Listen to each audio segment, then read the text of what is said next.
ETF index mutual funds నేర్చుకుని stock మార్కెట్లో రాణించాలనుకుంటున్నారా? వెంటనే ఈ నెంబర్కి కాల్ చేయండి. Hello viewers, welcome back to our channel. ప్రస్తుతం మనతో పాటు ఉన్నారు realtor oxygen founder and CEO, TEDx speaker and legendary award winner in real estate doctor Nandi Rameshwar Rao గారు. సార్తో మాట్లాడదాం. నమస్తే సార్. నమస్తే. సార్, మరి రెంటల్ ట్యాక్స్ అని మనం ఇంతకుముందు ఒక వీడియో చేశాను నేను దీని గురించి, రెంటల్ ట్యాక్స్ అని చెప్పేసి. ఇప్పుడు ఏంటంటే టూలెట్ బోర్డ్ అనేది ఎవరైనా పెడితే అది ఒక కమర్షియల్ స్లాట్ కిందకి వెళ్ళిపోతుందంట. సో అలా పెట్టడానికి లేదు అంటున్నారు. అంటే రెంటల్ యాక్ట్ అని ఒకటి ఉంది కదా సార్, అసలు ఏం చెప్తుంది మనకి రెంటల్ యాక్ట్ అనేది? రెంటల్ యాక్ట్ అనేది చాలా చెప్తారు, కానీ చేసేవాళ్ళు ఉంటారు కదా. అంటే అమలు పరచట్లేదు అంటారు ఎవరు? మెజారిటీ చేయట్లేదండి. అందరూ అన్ని సైడ్లు అన్ని సెగ్మెంట్ ఒకళ్ళు ఇద్దరని కాదు. జనరల్గా ఏంటంటే రెంటల్ లాస్ట్ టైం మనం మాట్లాడే అగ్రిమెంట్ కంపల్సరీ అని చెప్పారు ఒక 2 నెలల క్రితం 3 నెలల క్రితం అన్నమాట. దానివల్ల ఓనర్కి బెనిఫిట్స్ ఉన్నాయి, టెనెంట్కి బెనిఫిట్స్ ఉన్నాయి. ఎలా అంటే ఇప్పుడు మీరు టెనెంట్ ఒక ఆయన ఎక్స్ ఓనర్ ఉన్నాడు, మీరు వెళ్తారు, దిగుతారు, అక్కడ కొన్ని ఇల్లీగల్ యాక్టివిటీస్ చేస్తారు. అప్పుడు ఏమవుతుంది? ఓనర్ ఇప్పుడు కొత్తగా లేటెస్ట్ కాన్సెప్ట్ రెంటల్ యాక్ట్లో ఏముంటుంది, ఆల్రెడీ ఉందే. మీరు కానీ అక్రమ వాతావరణం కానీ అక్రమ పనులు చేసే వాళ్ళకి ఇల్లు అద్దెకివ్వాలి. మీరు చెక్ చేసుకోవాలి బ్యాక్గ్రౌండ్. ఈ అమ్మాయి ఇచ్చింది, ఈ అబ్బాయి ఇచ్చారు, వీళ్ళ బ్యాక్గ్రౌండ్ ఏంటి, వీళ్ళ శాలరీ ఏంటి, వీళ్ళ జాబ్ ఏంటి, ఎంతమంది, ఇవన్నీ కనుక్కోవాలి క్లుప్తంగా, క్లియర్గా కనుక్కోవాలి. మనం ఏదో రెంట్ వస్తుంది కదా అని ఇచ్చేస్తే రేపొద్దుట ఇబ్బంది పడతాం. సింహం నవ్వింది కదా అని ఫోటోగ్రాఫ్ తీసుకున్నట్టు. ఎందుకంటే రెంట్ చూసుకోండి, రెంట్ తీసుకోవాలి. ఒక కండిషన్ అంటే you should give it your house to a good tenant. ఆ టెనెంట్ బ్యాక్గ్రౌండ్ చెక్ చేయండి, రిఫరెన్స్ అడగండి అని. అంత అసలు ఇప్పుడు కొంతమంది నీకు ఎగ్జాంపుల్ చెప్తాను. కొంతమంది వస్తారు, అమ్మాయి అబ్బాయి కొద్ది వయసులో ఉంటారు, వాళ్ళు వచ్చి 5 గంటలకు ఇల్లు చూసి 6 గంటలకు అడ్వాన్స్ ఇచ్చేస్తారు. జనరల్గా సెటిల్డ్ ఫ్యామిలీ ప్లాన్ అయితే 1-2 నెలల ముందు చూసుకుంటాం. సడన్గా ఎందుకు చేస్తున్నారు? There is some slip between the cup and the lip. అంటే ఏదో ఒక దారుణం జరిగి అక్కడ వస్తుంది.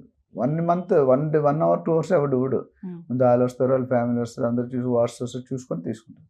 అది ఒకటి ఎగ్జాంపుల్. రెండోది, మనం రెంట్ కలెక్ట్ చేసి డిక్లేర్ చేయాలి, చేయట్లేదు. ఇప్పుడు ఏమంటారంటే టెనెంట్ చెప్తున్నారు, మీరు సర్టిఫికెట్ అంటే రిసిప్ట్ అడగండి, ఆన్లైన్ చేయండి, రిజిస్ట్రేషన్ చేసుకోవాలి సార్.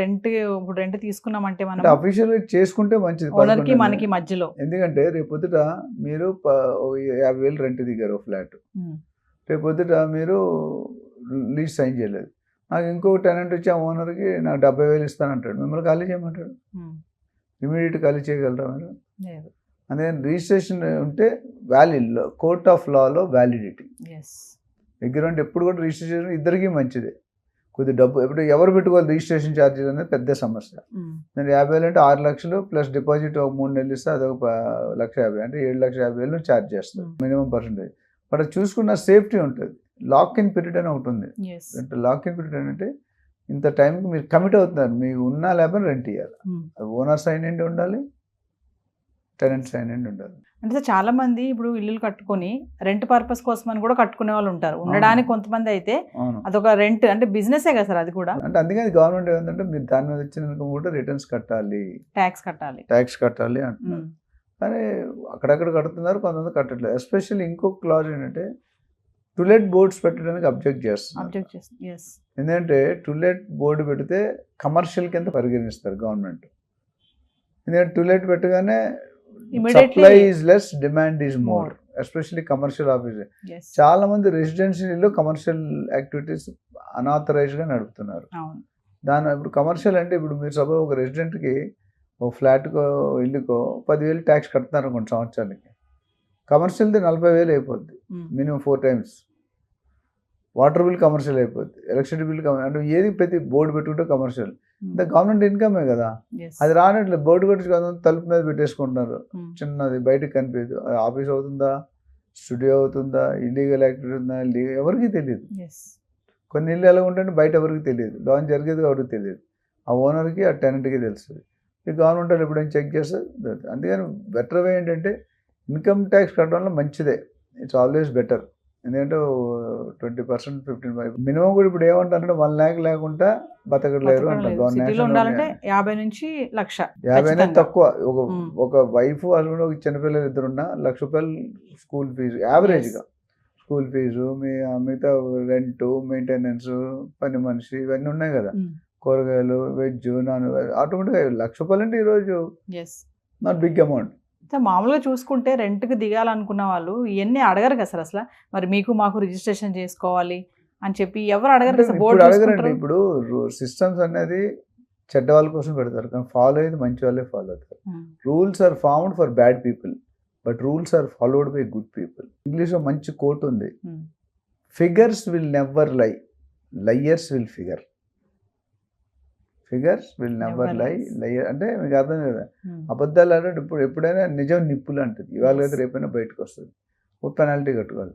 సో బెటర్ వే అంటే చాలా మంది 11 monthsకే చేసుకుంటారు, మళ్ళీ తర్వాత ఎక్స్టెండ్ చేస్తారు. దాని 11 months తర్వాత రైట్స్, లీగల్ రైట్స్ కొన్ని టెనెంట్కి వెళ్ళిపోతాయి. చాలా మంది ప్రాపర్టీ ట్యాక్స్ టెనెంట్తో కట్టిస్తారు. అంటే ఎవరైతే కమర్షియల్ అంటే వీళ్ళు కట్టరు. ఇప్పుడు ఈ బిల్డింగ్ కమర్షియల్ నో ప్రాబ్లం, కొన్ని ఇల్లుల్లో బార్లు, పబ్బులు, కొన్ని బొటీక్స్, కొన్ని కంపెనీ, లాయర్స్ కంపెనీ అన్నీ కూడా ఇంట్లో ఉంటాయి. అది రెసిడెన్షియల్ బట్ కమర్షియల్ నడుపుతారు, గవర్నమెంట్కి loss. So government is expecting tax to become, మనం వాడుకున్నప్పుడు ట్యాక్స్ కట్టాలి. అంటే అద్దె రూపంలో ఇదంతా బ్లాక్ మనీగా కూడా టర్న్ అవుతుందంటే ఏం చెప్తారు సార్? అంతే కదా, చూపించేవాడు ఏదైతే జో నై దిక్తా ఓ బ్లాక్, జో దిక్తా ఓ వైట్. కనిపించి అదే తెల్లగా కనిపించే పాలు నల్లగా కనిపించేది. దీన్ని ఎలా సార్ బయటకు ఎలా తీసుకొస్తారు ఈ బ్లాక్ మనీ? అది సిస్టమ్ మొదలు పెడితే, ఇప్పుడు మొదలు పెడితే 10 years తర్వాత, ఇప్పుడు ఆన్లైన్ నరేంద్ర మోడీ రాగానే పెట్టారు డిజిటల్, అప్పుడు 2016-17 అక్కడ. ఇప్పటికి కొద్ది జనాలు సెట్ అయ్యి 80% ఆన్లైన్ చేస్తున్నారు. స్టార్టింగ్లో 10-20% ఉండేది, 5%, 10% ఉండేది. అలవాటు పడాలి, టైం పడుతుంది. ఇవాళ స్టార్ట్ చేస్తే మేబీ నెక్స్ట్ 10 years వరకు. ఇప్పుడు బాంబే, ఢిల్లీ పోతే ఎక్కువ మ్యాక్సిమం వైటే ఉంటుంది వాళ్ళ దగ్గర. కార్పొరేట్ కంపెనీలన్నీ వైట్ మనీ ఇస్తారు, వాడికి ఇష్టం లేకపోయినా క్యాష్ ఇవ్వలేరు. ఎస్పెషలీ బయట Australian companies, California, American companies, చాలా foreign countries they don't pay, వాళ్ళకి బ్లాక్ అనేది తెలియదు, అంతా వైట్లోనే ఉంటుంది. మన ఇండియాలోనే పెద్ద సబ్జెక్ట్. ఇక్కడ ఇంకా సార్ రెంట్ కూడా ఆన్లైన్లోనే పే చేయాలంట, క్యాష్ పే చేయొద్దని చెప్తున్నారు. మరి అంటే ఆన్లైన్లో ఎంతమంది ఓనర్స్ మీకు ఆన్లైన్లో పే చేయమంటున్నారు? చాలా మంది క్యాషే ఇమ్మంటారు కదా, మాకు క్యాషే కావాలి అంటారు కదా. అదే మరి నేను చెప్పిన, స్టార్ట్ చేసినప్పుడు అందరూ రిలక్టెంట్ ఉంటారు, కొద్దిగా అలవాటు పడిన కొద్దిగా స్లోగా. నరేంద్ర మోడీ ఒక పెద్ద టెక్నిక్ ఏంటంటే, ఆయన హార్ట్ అటాక్స్ ఇవ్వడు, మైల్డ్ స్ట్రోక్ ఇస్తాడు ఒక్కొక్కటి. ఇప్పుడు ఒకప్పుడు మనకి బ్లాక్ మనీ అన్నారు, ఆన్లైన్ అనేది లేదు, ఎవడు ఇష్టపడలేదు. ఇప్పుడు కొబ్బరికాయ బొండాలు అమ్ముకునేవాడు, పూలు అమ్ముకునేవాడు, కూరగాయలు అమ్ముకునేవాడు కూడా స్కానర్ పెడుతున్నారు.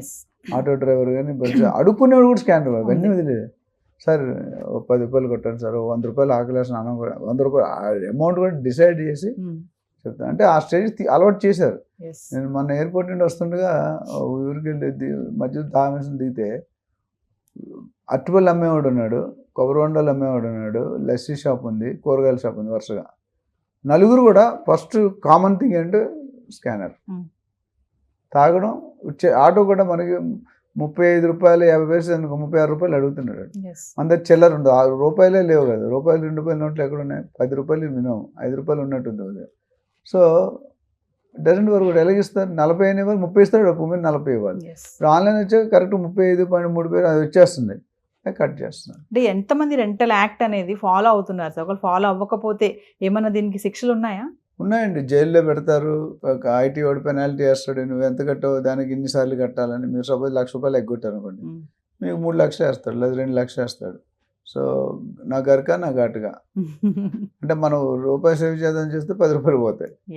ఆల్వేస్ పెట్టారు 2,000, 3,000, 4,000 అంటే పర్వాలేదు. ఎట్లా మీ 12 లక్షల దాకా ఇన్కమ్. ఇప్పుడు చాలామంది వైఫ్ పేర్లు పెట్టుకుంటారు, లేదా అమ్మ పేర్లు పెట్టుకుంటారు, వాళ్ళకి హౌస్ హోల్డ్ ఇన్కమ్ ఉండదు కాబట్టి వాళ్ళు చూపించేస్తే, ఒకవేళ చూపించకపోయినా క్యాలిక్యులేటర్స్ తక్కువ వస్తే ఏం ప్రాబ్లం లేదు.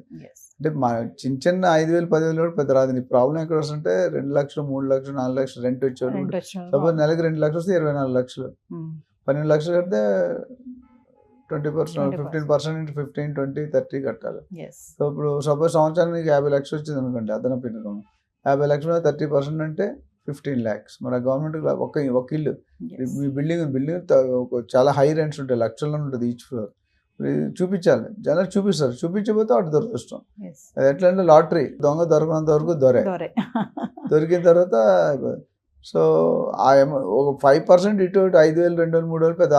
ఎందుకంటే 5,000 తీసుకున్న 60,000, 70,000, 80,000, 80,000, 50,000 తీసుకున్న 6 లక్షలు, స్టిల్ యూఆర్ అండర్ అందరు కట్టక్కర్లేదు. మీ ఇన్కమ్ నెలకి 1,00,000 పైన ఉంటేనే మీరు ఇన్కమ్ ఐటీసీ బ్రాకెట్లోకి వస్తారు. అదే సో 50,000 జీతం ఉంది, 50,000 ఇన్కమ్ వస్తే చూపించుకోవచ్చు మీరు. అంటే ఏదేమైనా రెంటల్ యాక్ట్ పాటించకపోతే మాత్రం జైలు శిక్ష ఉందంటారు. అమలు పరచలేదు కానీ రాను రాను రోజుల్లో కొద్దిగా సీరియస్ అవ్వచ్చు.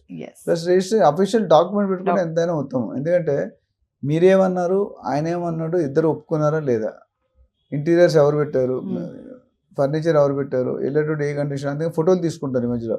నేను ఇచ్చినప్పుడు ఈ కండిషన్, నువ్వు ఇచ్చినప్పుడు కూడా ఇదే కండిషన్, ఇవ్వకపోతే అడ్వాన్స్ అడ్జస్ట్ చేస్తాను. ఇన్ కేసు రిజిస్ట్రేషన్ చేయలేదు అనుకోండి, మనం పోలీస్ స్టేషన్కి వెళ్ళి కంప్లైంట్ చేయొచ్చా, ఓనర్ చేయలేదు అనేసి? అది డిపెండ్స్ అపాన్ ది రిలేషన్. కొంతమంది వీళ్ళు కూడా ఇష్టపడతారు, నేను వీళ్ళు కూడా ఇన్కమ్ చూపించాలి కదా. ఇప్పుడు నేను 50,000 శాలరీ, 1,00,000 రూపాయలు ఇంట్లో ఉండగలను నేను. బట్ కొంతమంది ఉంటున్నారు, వాళ్ళు రకరకాల దందాలు, రకరకాల బిజినెస్లు. So both white always paper రాసుకోవడం, రిజిస్ట్రేషన్ లేకపోయినా ఉంటే మంచిది. పేపర్ మీద పెడితే మీకు రేపు పొద్దున రెంట్ ఎగ్గొట్టాడు అనుకోండి, మీరు అడగడానికి బేస్ ఉంటుంది. నేను ఇంత కట్టాను, కట్టాలి, అగ్రిమెంట్ ఇంత రాసాను. అది కొద్దిగా క్లారిటీగా చూసుకొని కేర్ తీసుకుంటే ప్రికాషన్గా it's better. Yes. Thank you, sir. Thank you.